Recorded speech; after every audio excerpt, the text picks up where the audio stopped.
Bonjour et bienvenue dans ce tutoriel dont l'objectif est de vous donner quelques trucs et astuces pour enseigner à distance.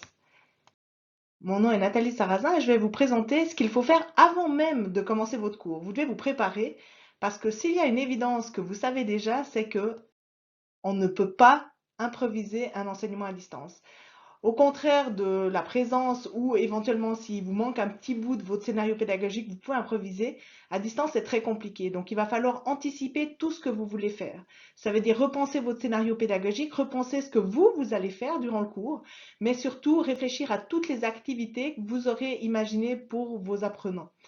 Ce qui est important, c'est vraiment de les activer régulièrement. La distance, si vous n'êtes pas dans une pédagogie active, assez rapidement, vous allez perdre vos participants, surtout dans la configuration qui est la nôtre, à savoir des cours d'une demi, voire d'une journée. Donc, très important de réfléchir en amont.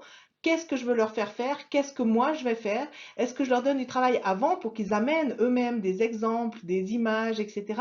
Comment est-ce que je vais organiser le scénario? Alors, pour enseigner à distance, de quoi est-ce qu'on a besoin et à quoi faut-il réfléchir avant de se lancer? Mais il y a l'aspect technique, évidemment. Donc là, je vous ai introduit un petit aspect pédagogique tout à l'heure. Maintenant, l'aspect technique, ça signifie que vous devez absolument, alors, avoir un ordinateur, ça paraît évident.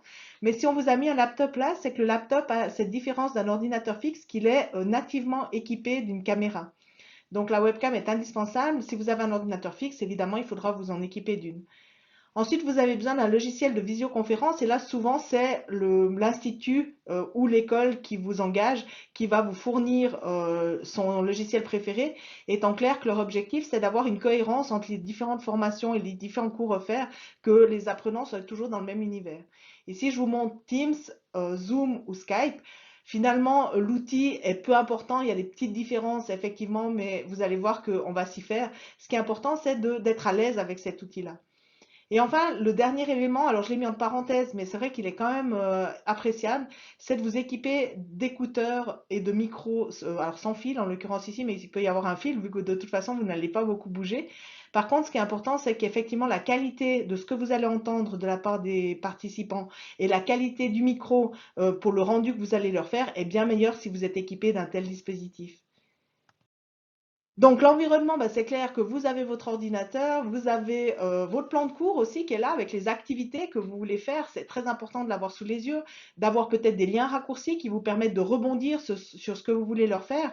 Soit vous allez leur donner avant le cours le plan de tout ce que vous allez faire avec les différents liens vers lesquels vous allez les renvoyer. Soit bah, vous avez ici le scénario et peut-être au fur et à mesure vous allez distribuer ces liens.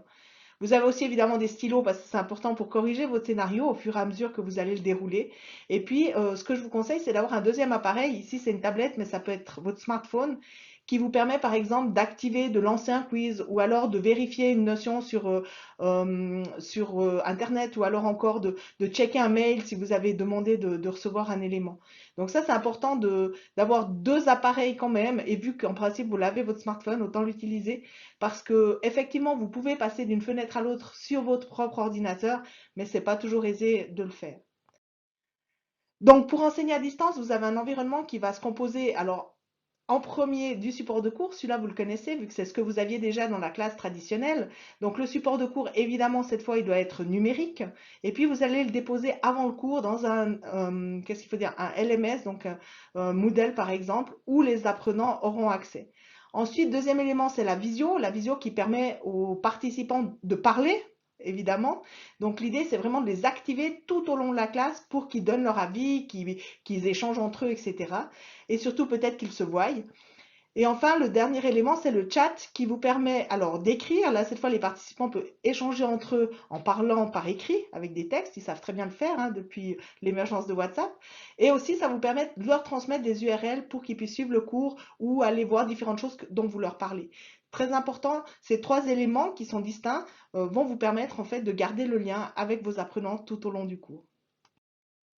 Donc, revoir votre scénario, définir quels sont vos objectifs, qui va faire quoi quand, donc donner des rôles, quel est mon rôle, quel est le rôle des participants, est-ce qu'il y a des petits groupes qui vont être formés, comment est-ce que je vais les faire travailler ensemble, est-ce que je les envoie dans des petits groupes, est-ce que je les fais revenir, est-ce qu'on travaille toute la journée en plénière, ça c'est vous qui allez le définir et c'est vous qui allez donner le rythme.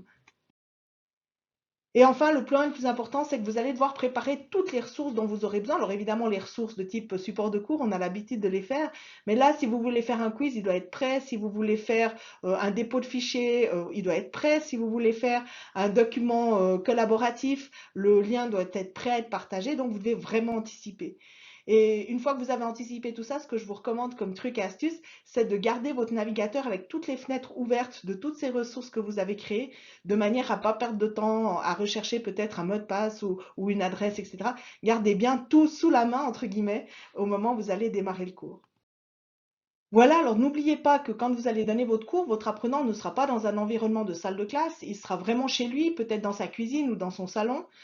Il n'aura que son écran d'ordinateur pour capter l'ambiance de classe, donc c'est à vous d'organiser les activités, c'est à vous de réfléchir comment le rendre actif, c'est à vous de gérer l'horaire aussi, donc il faudra être très précis sur la gestion des temps de pause et des temps d'activité.